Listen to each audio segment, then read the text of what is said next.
Good morning all of you. 12th physics के अंतर्गत हम बात कर रहे हैं लगातार धारा के चुंबकीय प्रभाव की। तो पिछले वीडियो में हमने देखा कि किस प्रकार बायो-सेवर्ट के नियम का यूज करते हुए हम एक वृत्ताकार कुंडली या वृत्ताकार वृत्तीय लूप के लिए उसके केंद्र पर चुंबकीय क्षेत्र की तीव्रता का निर्धारण कैसे करते हैं। तो आज हम उससे आगे बढ़ते हुए हम ये देखेंगे कि वृत्तीय लूप के बाहर अगर उसके अक्ष पर कोई बिंदु स्थित है तो वहां पर जो चुंबकीय क्षेत्र की तीव्रता होगी वो क्या होगी। तो चलिए बात करते हैं वृत्तीय लूप या फिर वृत्तीय कुंडली के अक्ष पर। वृत्तीय कुंडली के अक्ष पर यहां हम एक वृत्तीय कुंडली शो कर रहे हैं। जैसे कि मान लेते हैं ये एक वृत्ताकार कुंडली है जिसका केंद्र O और त्रिज्या जो है वो स्मॉल a है। तो इस वृत्तीय लूप के अंदर जो चुंबकीय क्षेत्र की तीव्रता वो तो हम निकाल चुके हैं। अब इसके बाहर हम मान लेते हैं इसके अक्ष पर एक अन्य बिंदु P स्थित है जिस पर हमें चुंबकीय क्षेत्र की तीव्रता ज्ञात करनी है। जैसा कि बार बार बताया जा रहा है कि हमें बायो-सेवर्ट के नियम का यूज करके इसको सॉल्व करना है। तो बायो-सेवर्ट का नियम किसी अल्पांश के लिए दिया जाता है। तो हम यहाँ एक अल्पांश की परिकल्पना करते हैं A और B। ये दिखाई दे रहा है ये एक अल्पांश dl शो किया जा रहा है। इस अल्पांश AB के कारण जो बिंदु P पर चुंबकीय क्षेत्र की तीव्रता का निर्धारण करना है। तो हम यहां से एक रेखा खींचते जो उसकी जो डिस्टेंस है वो स्मॉल r को शो करेगा, जबकि O से P तक की दूरी हम मान के चल रहे हैं स्मॉल x है। तो इस अल्पांश के कारण इस बिंदु पर उत्पन्न जो चुंबकीय क्षेत्र की तीव्रता होगी वो dB होगी बायो-सेवर्ट के नियम से। तो चलिए देखिए बायो-सेवर्ट के नियम से dB is equal to μ0/4 pi IDL sin theta अपन r का स्क्वायर। जो थीटा है यहाँ पर ये कोण को रिप्रेजेंट कर रहा है थीटा। तो थीटा की अगर हम बात करें तो वृत्तीय लूप जो है वो सेंटर से जो कोण बनाएगा उसके केंद्र से। तो अगर हम बात करें किसी यहाँ पर देखने से थीटा का मान पता नहीं चल रहा है, पर हम सिंपल सामने से देखते हैं कि जैसे यहाँ से ये लूप है और इसका जो सेंटर ये मौजूद है, तो सेंटर से इसका जो कोण होता है वो 90 डिग्री हो जाता है। तो इसके आधार पर ये बोला जा सकता है कि theta is equal to 90 degree. क्यों? क्योंकि वृत्त की जो स्पर्श रेखा होती है उसकी त्रिज्या से सदैव लंबवत होती है। तो निश्चित तौर पे थीटा अगर 90 होता है तो यहाँ पर साइन 90 का जो मान है वो निकल कर सामने आ जाता है 1, और हमारे पास dB का मान निकल कर आता है μ0/4 पाई IDL अपन r का स्क्वायर। अब अगर हम विशेष तौर पे ध्यान दें तो यहाँ पर जो कंडीशन अप्लाई हो रहा है उसके अकॉर्डिंग जो चुंबकीय क्षेत्र की तीव्रता है वो एक कोण बनाते हुए स्थित होती है।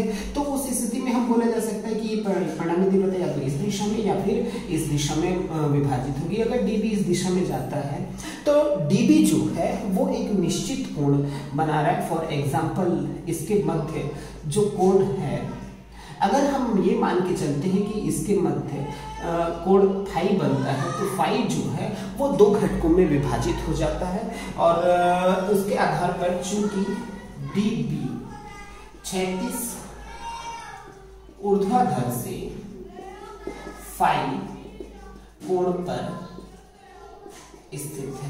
अगर कोई सदिश फाई कोण बनाता है तो निश्चित तौर पे हमको पता है सदिशों के विश्लेषण के अकॉर्डिंग कि वो सदैव 2 घटकों में विभाजित हो जाता है। dB cos फाई जो ऊर्ध्वाधर घटक हो जाएगा dB cos फाई, और dB sin फाई जो क्षैतिज घटक के नाम से जाना जाएगा। उसी प्रकार अगर नीचे की बात करें, अगर dB इस दिशा डायरेक्शन में जाता है तो उस स्थिति में भी dB cos फाई और dB sin फाई का निर्माण होता है।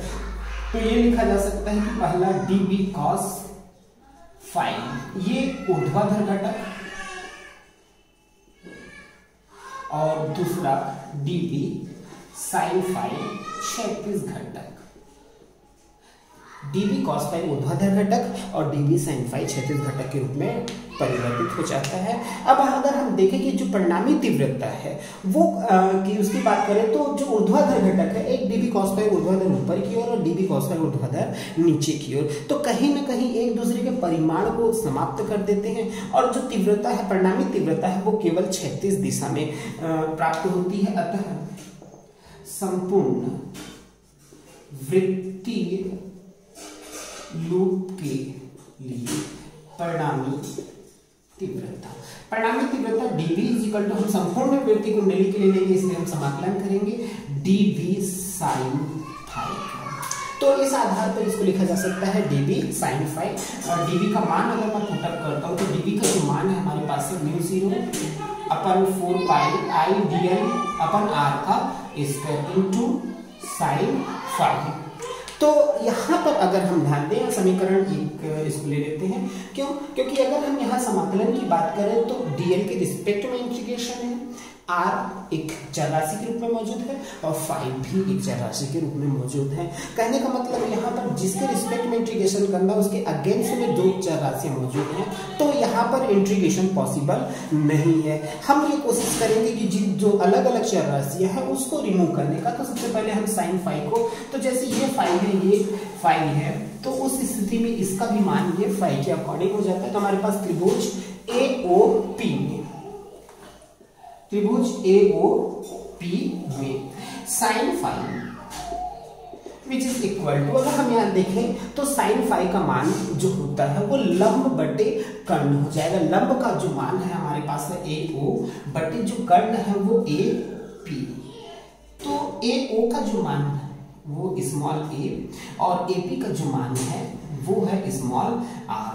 तो समीकरण 1 में मान रखने पर, हम समीकरण 1 में जैसे भी मान को रखते हैं mu 0 upon 4 pi I dl upon r का स्क्वायर इंटू a अपन, इसको और आगे सॉल्व करते हैं तो mu 0 upon 4 pi I a upon r का क्यूब dl। अब अगर हम बात करें यहाँ पर तो भी हमारे पास r एक अलग चर राशि मौजूद है, तो हम ये कोशिश करेंगे कि r को भी रिमूव करने का। तो पुनः त्रिभुज AOP में पाइथागोरस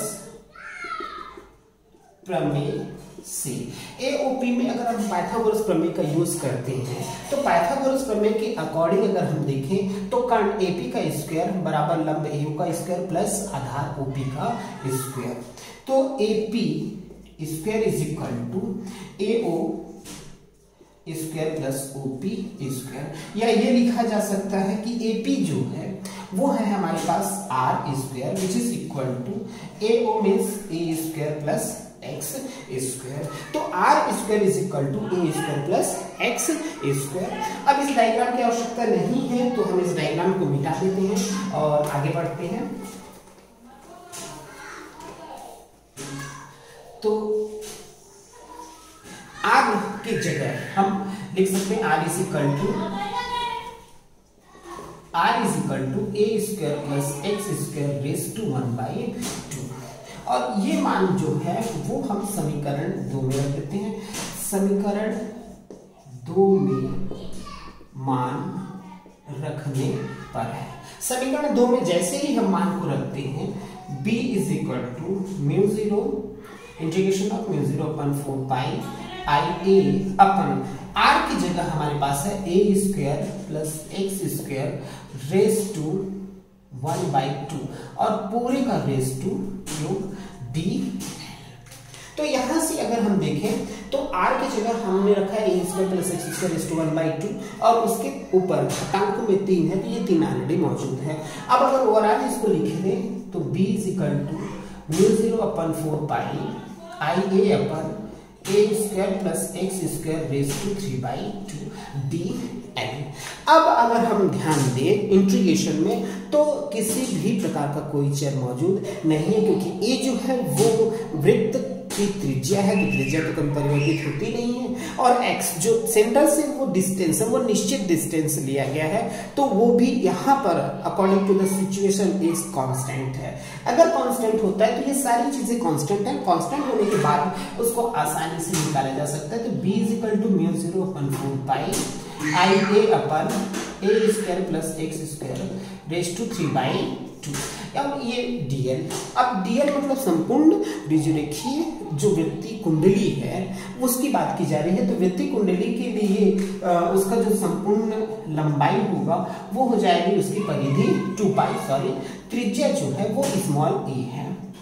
तो b is equal to mu 0 upon 4 pi IA upon a square plus x square raise to 3/2 into 2 pi a, या ये कहा जा सकता है b is equal to mu 0 upon 4 pi 2 pi a square i upon a square plus x square raise to 3/2। तो ये हमारा सूत्र हो जाएगा अगर हम ये मान के चले कि इस वृत्तीय रूप में फेरों की संख्या स्मॉल n है। वृत्तीय लूप में फेरों की संख्या स्मॉल n हो तो फेरों की संख्या अगर स्मॉल n हो तो b के बाद हमारा सूत्र बनकर सामने आता है mu 0 upon 4 pi 2 pi n a square i upon a square plus x square raise to 3/2। तो ये सूत्र हमारे सामने निकल कर सामने आ जाता है कि किसी भी वृत्तीय कुंडली के अक्ष पर या वृत्तीय लूप के अक्ष पर चुंबकीय क्षेत्र की तीव्रता जो उत्पन्न होगी धारा प्रवाहित करने के बाद वो होगी b is equal to mu 0 upon 4 pi 2 pi n a square i upon a square plus x square raise to 3/2। धन्यवाद।